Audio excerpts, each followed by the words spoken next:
Seattle-Tacoma International Airport had never been this crowded on a winter morning. Lines snaked endlessly at departure gates, luggage toppled over in chaos, and the overhead speakers repeated apologies for unexpected schedule changes. Amid the rush, one elderly man stood motionless, silent, and uncomplaining. Kirio Matsuda, 87, hair white as frost, wore a faded gray military coat with a nearly worn-out pin on his lapel. He wasn't heading to a vacation, nor a family reunion.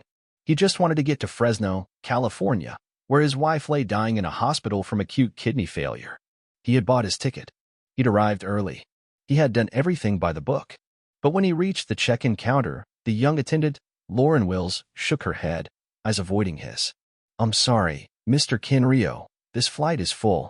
The airline might be able to get you on the next one." "I have a ticket," Kinryo said quietly. His voice was thin, yet sharp, like winter wind brushing mountaintops. "I need to make it. My wife, she doesn't have much time." Lauren glanced at the screen. A red alert glared back.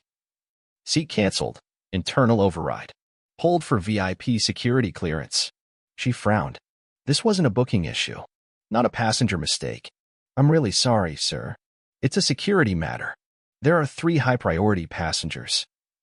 "I'm not a threat," Kinryo said. "I fought in Incheon. I know how to wait. But this time, I can't wait." The crowd began to quiet. Someone looked at him with discomfort, but no one spoke, until a deep voice came from the right. "You sure about that? He's got a ticket." A tall man stood from the nearby seating area. Sharp suit. Steady eyes. Alex Sando, a tech executive en route to a presentation in San Jose. But at that moment, the presentation didn't matter nearly as much as the frail man gripping a folded boarding pass in his hand. "I don't know him," Alex said louder, "but he doesn't deserve this." Lauren hesitated.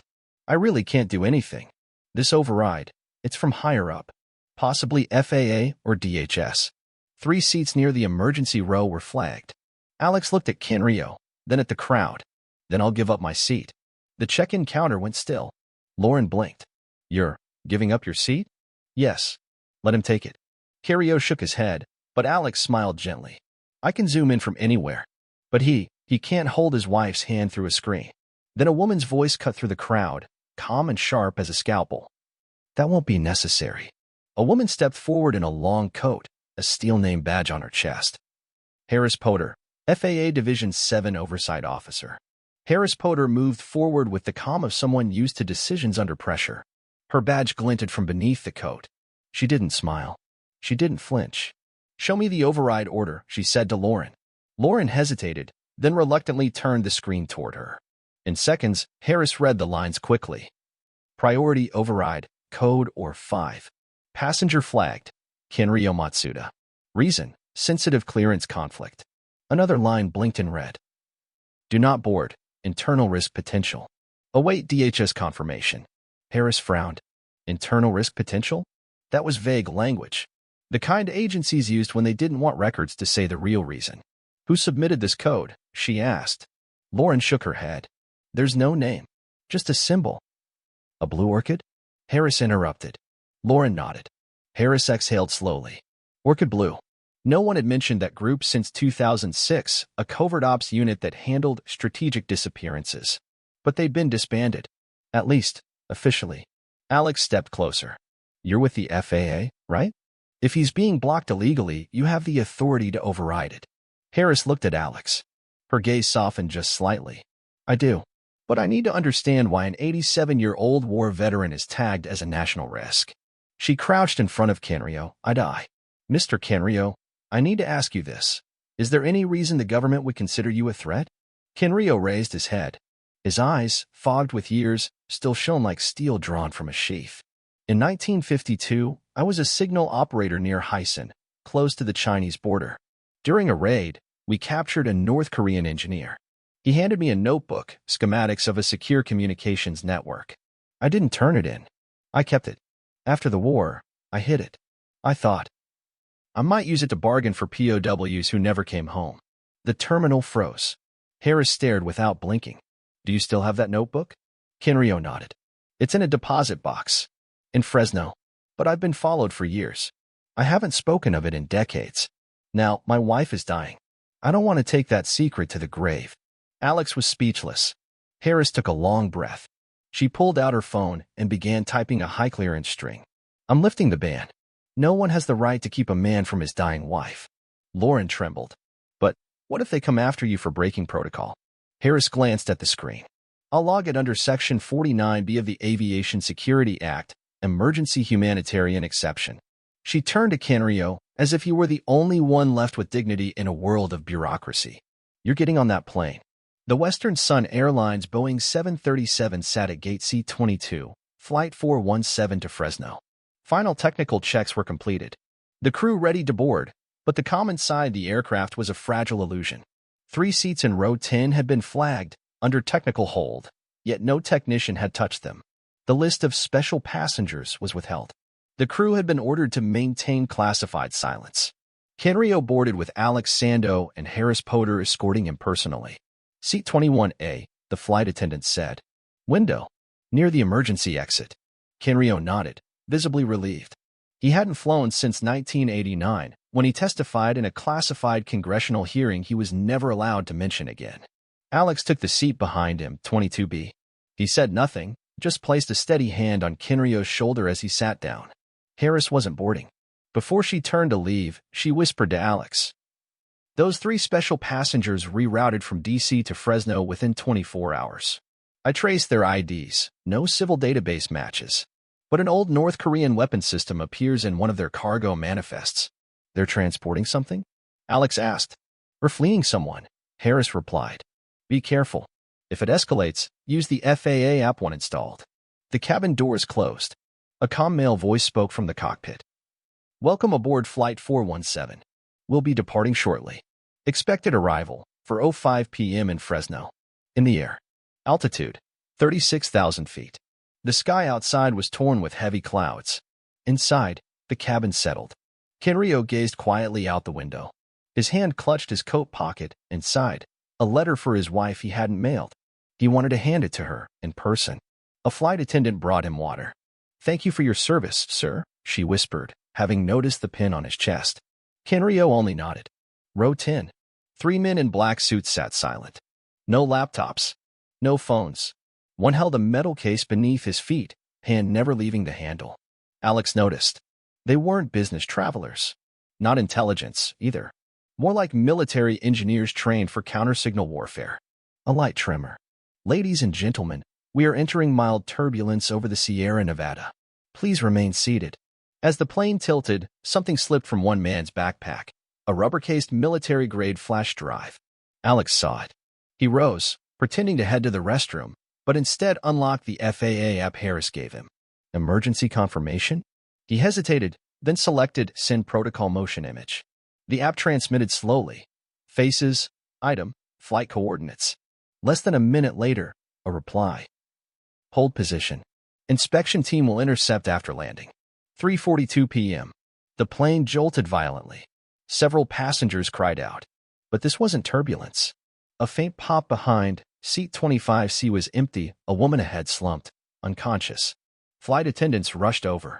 She's not breathing. Someone screamed. Alex stood. He saw it, small water bubbles around her nose and lips. Gas, he whispered. He turned to Kenryo. Stay seated. Don't move. The 3 men in row 10 didn't flinch. But one now wore gloves. Another opened the panel above his seat, revealing a narrow glass tube. Not just testing. Deployment. Possibly bioweapon. Alex couldn't wait. He activated. Critical threat. The app flashed. Emergency mode engaged. Do not disturb pressure. Await instruction. The lead flight attendant, Amelia Rowe, appeared, pulling back the cockpit curtain. Who are you? Why do you have FAA access? Alex showed the digital badge. I've been granted temporary override. Potential biohazard threat. We cannot descend rapidly, it could trigger dispersion. Amelia hesitated, then nodded, initiating a medical lockdown of the center section. Kenryo remained still. Through the chaos, his eyes stayed on the letter in his hand. Alex turned back, gripping his hand. We're almost there. We'll get you off first. But listen to me. If anything happens, trust me. Kenryo tightened his grip. I'm not afraid. I survived Mampa's winter. What I fear is not saying goodbye. A voice came from row 10. What are you doing, Alex? One of the 3 men stood. He opened his coat, revealing the emblem of a group Alex had only heard about. Section 13. Erase. No trace. Leave no one behind. Kenryo holds data we can't allow exposed. If he lands and speaks, Project Black Echo is finished. He's not trying to expose anything, Alex replied. He just wants to say goodbye. Even one word is a leak. Alex held up his phone. Everything's uploaded. FAA is watching. If you act, this plane will be quarantined. But if you sit down, I'll negotiate. No one moved. The man with the case slowly sat. Fine. But if he speaks? I'll be the first to know, Alex said. Touchdown. As Flight 417 landed, ambulances and FAA task forces waited. Kenryo was the first escorted off. No handcuffs. No accusations. Just a clear path, and one of Harris Potter's agents waiting. Alex followed, watching the old man descend the stairs in silence. The letter still in his hand. Fresno, California. 5:10 p.m. The sky turned amber, sun dripping over the tarmac like gold silk. Kenryo stepped down, supported gently by Alex. On his shoulder, the old military coat shimmered, its badge glowing as if it knew the war was over. Alex walked beside him, saying nothing. No need.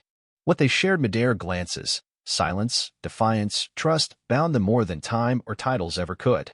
At the bottom of the steps, a hospital van waited. A nurse stepped out. Mr. Matsuda, your wife Evelyn is still conscious. We believe she's been waiting for you. Kenryo nodded. But before stepping into the van, he turned to Alex. He pulled out a pale yellow envelope. Gently creased. His voice was firm. I wrote this for my wife, but now I believe someone else needs to hear it. Someone who chose the right thing without being told. He handed the letter to Alex and gestured. Read it. Here. Now. Kenryo's letter. To the son I never had. I've lived nearly 90 years, not all of them were honorable. I've done right, and sometimes I stayed silent to protect myself. I fought for a flag, but at times I didn't know if I believed in its colors. I've seen men like you, walking through life weary, skeptical, as if nothing matters anymore. But today, I saw someone who didn't look away, who stood up, not for glory, but for an old man he didn't even know. You didn't know me, but you stood between me and humiliation. And no one asked you to. When I was young, they taught me courage meant facing bullets. But now I believe courage is standing for what's right, even quietly, when everyone else stays silent. No medals. No spotlight. Alex, thank you. Not just for helping me board that plane, but for reminding me there are still good people in this world. Thank you for keeping a promise I couldn't, a promise to the woman waiting for me as time ran out. If someday your children ask, what did you do to protect kindness? You can tell them about Flight 417. And if they doubt that a small act can change a life, show them this letter. Kenryo Matsuda.